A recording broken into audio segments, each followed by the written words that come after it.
In this video, we're going to show you how you can install horror mods here within Minecraft. If you do find this video helpful, don't forget to like the video and subscribe to the channel for even more awesome Minecraft tutorials just like this. It really does help out the channel. Now, if you want to add some spooky fun to Minecraft, this is the video for you. We're going to walk you through step by step how you can install a horror mod pack that brings creepy monsters and terrifying moments to your game.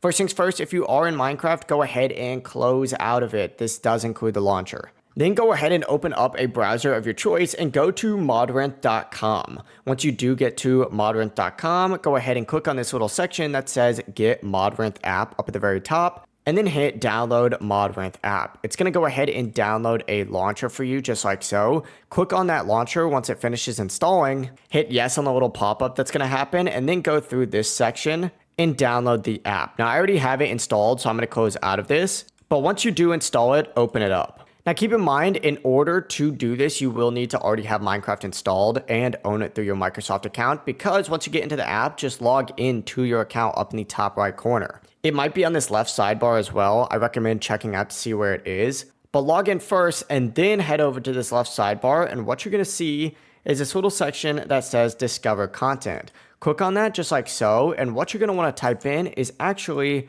Dwellers. Now the Dwellers mod pack right here does include multiple horror mods. It's great, it's awesome. This is, in my opinion, the best one out there. What you're going to want to do though is simply click this little install icon just like so, and it's going to immediately start downloading that mod pack for you. It may take a moment to go ahead and do this depending on your internet speed and if you have other programs running as well. Once it does install, you can immediately hit play from this section or go to this little library section on here and then hit play. And what it's going to do is actually automatically launch Minecraft for you. It's really cool how it works. And that's why I recommend doing this through the Modrinth app, just because it speeds up the process just a little bit. And it's automatically going to put Minecraft on the right version that is compatible for this mod. So you don't even have to worry about doing that. But as you can see, as soon as you launch in, you'll be good to go. And you should notice a new background. Now, yours might not look exactly like mine. I do have the Essentials mod installed for this,